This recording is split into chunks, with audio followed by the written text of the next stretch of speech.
Welcome back to KTV, everybody. Please say hello to Betty and Benji. They decided to join me today. All right. Welcome back to KTV Night Television. I'm your host, Cowboy Cbop. I'm glad you guys are here today. Listen, I've been asking you guys if you like this sort of content, like, subscribe, spread the word. That's what all that good stuff means. All right. Because, yeah, this is my last video. I can't afford to do, you know, these type of videos. I can't afford any more knives anymore. Like I'm done. You know, I'm in a stalemate. So hey, spread the word. All right. If not, I think this is it, and that's okay. All right. I'll still stay in touch with most of you guys. But speaking of staying in touch, just the other day, we're gonna split the room on this one. I'm telling you right now. So I'm talking to a fellow YouTuber, James Batso. He's a great human being, fellow rocker, fellow musician, fellow knife enthusiast. Seriously, just an all around genuine nice guy from across the pond, as they say. And he had just purchased a knife, and I'm like, dude, you made a great choice. That is one of the most recognizable knives on earth. You made a great choice. And then, bing, the light bulb went off. It's video time. Now, disclosure, this is my opinion. This is for entertainment purposes only. All right. Uh, my opinion only. You want to agree to disagree? Leave it in the comments. All right. I'm dying to hear what you guys think are the three most recognizable knives on the planet. All right. Not just where you hail from, but around the globe.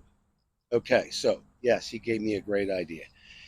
All right. So, for the first one that I chose, I had five.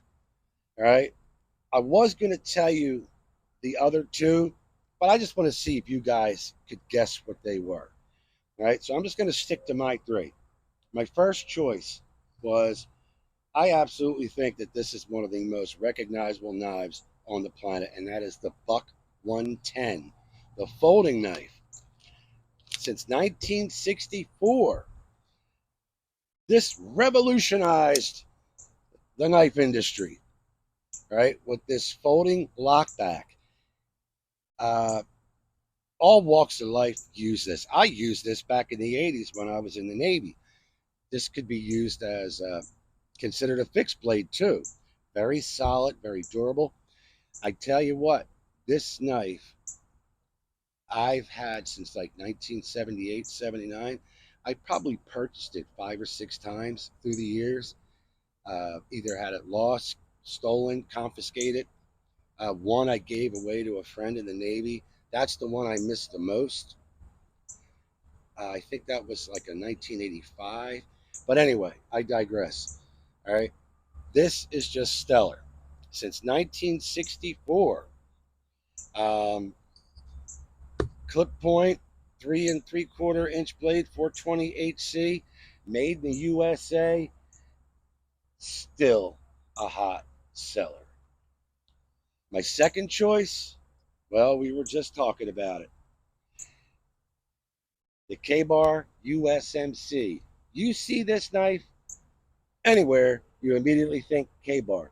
Even the fakes and the phonies out there, you go, K-Bar. All right. This specific design was made by the company before K-Bar, Union Cutlery. They eventually changed their name to K-Bar in the early 1950s.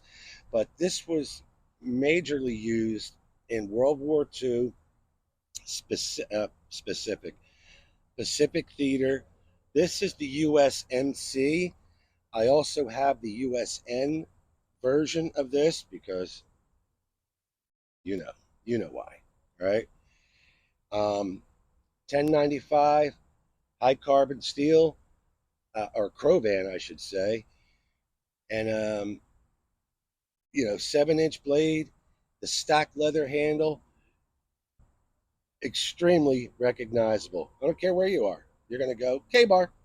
All right. Agree to disagree. Okay. And my third and final choice, and this was a toss-up between a couple of them. I just want to see if you guys can figure out where I was going to go. I'm telling you, I'm going to split the room into four sections. The Rambo First Blood Knife by Jimmy Lyle. This, unfortunately, is not the Jimmy Lyle. This is by Marcos Planeri. So, probably 1981.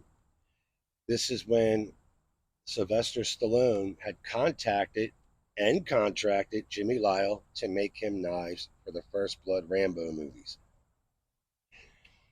Stallone had requested certain features. So I never really thought about this before, but Stallone should be credited as much as Jimmy Lyle for this design, because this all wasn't out of Jimmy Lyle's head. Stallone had told him what he wanted. He wanted a tool, a knife that's just more than a knife. You know, he wanted a tool for a variety of tasks with your serrated edges, your screwdriver, your regular screwdriver, your Phillips head, your hollow handle, but inside there you got that that little kit with your compass underneath there, your matches, some thread, some pins, needles, and then the handle is wrapped in this wire where you could use it as fishing line. All right, so ever since this knife, that had inspired other knife makers to make their own version of it. Okay, so when you see this style knife, all right, what do you think? You think Rambo. You just do. All right, so the survival knife. So anyway, they're my choices. All right, for the three most recognizable knives on the planet, on Earth. Again, huge shout out to James Batso. If you guys ever see him floating around in the comments, say hello. All right. You guys want a once over? Do you? Do you? All right. Let's do it. All right. So don't forget, like, subscribe, all that good stuff. All right. Or there's going to be no more Cowboy Bebop. I know some of you out there are probably cheering. The Buck 110. K-Bar USMC.